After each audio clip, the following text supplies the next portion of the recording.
姉さんなら大丈夫。追っ手が来たわ。パパ、少しだけ力を貸して。Astebreed is a Japanese-made indie release from the fine folks at Edelweiss? I think that's how they pronounce their name. I've never heard of them before, and that's okay, because I'm pretty sure neither have you.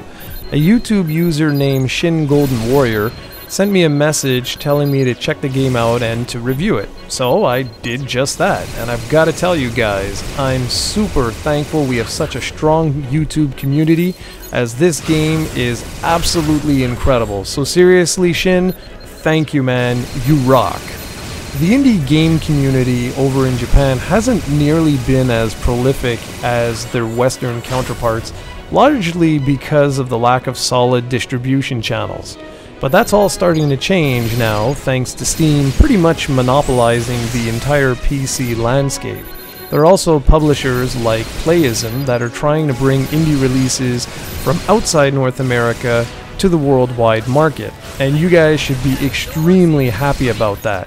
I can't stress this enough. If you have even a remotely capable PC, go download Astebreed right now, as it actually is one of my top 5 games of 2014. It is incredible. I think my favorite feature in Astebreed is the dynamic camera system. It's incredible. You see, one of the biggest problems that face games like Zone of the Enders or the Panzer Dragoon series were the camera angles. In one series you had 3D movement, sure, but the camera never really felt perfect, and in the other series the camera would often swoop too far or too close in on the action, leaving you vulnerable to attack because you just couldn't see the enemies coming at you. Here there are 3 different camera angles that seamlessly move from one to the next. There's a horizontal, vertical, and over-the-shoulder vantage point, and all 3 work flawlessly. One moment you're in a vertical position playing as you might, I don't know, in a game like Gradius, and then the next the camera swoops over your mech's shoulder and you're playing more like Sin and Punishment or the Panzer Dragoon series. What's so incredible is that at no point does the camera prove a problem. You can always see the enemies coming at you, and instead the camera acts just as a way to keep things constantly fresh and exciting. The other thing that's really amazing is the combat system. There are 2 basic projectile attacks. One is a standard stream attack and the other is a straight shot. If you hold down the respective buttons, you can create a homing attack, which in the case of the stream shot has a large circular reticule appear around your mech.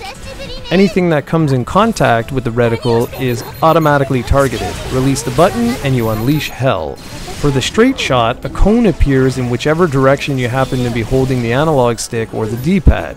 This is useful when you want to target enemies that are slightly further ahead of your mech. What's cool is that both of these attacks work regardless of which angle your camera has your mech facing. So that means you can frequently target chips in the background, foreground, or anywhere else. And it comes together in such a way to make you feel like a true badass. The other very important ability your mech has is access to a massive sword. This weapon can be used both offensively and defensively. You can actually repel or destroy certain types of enemy shots while also inflicting tons of damage on close-range enemies. Here's where things get really cool too. You can actually combine these attacks together. So while your guns are firing like crazy through a homing shot, you can actually get up close and personal and wreck face with your sword. There's also a yellow meter that fills as you take out enemies, and this allows you to perform an even more devastating sword attack. The pacing is also spot on. Each level gets progressively more challenging, and by the time you reach stage 6, you'll be forced to use everything you've learned along the way to make it out alive. That said, there are different difficulty settings, and while challenging, because of all the different gameplay mechanics you have available, I never felt like I was going to destroy my PC or anything like that. The graphics are simply gorgeous for an indie release, and better still is the fact that the game runs on older PCs. Sure, you won't be rocking the 4K resolution, but at 720p or even 1080p resolution, I didn't notice a single drop in frame rate whatsoever.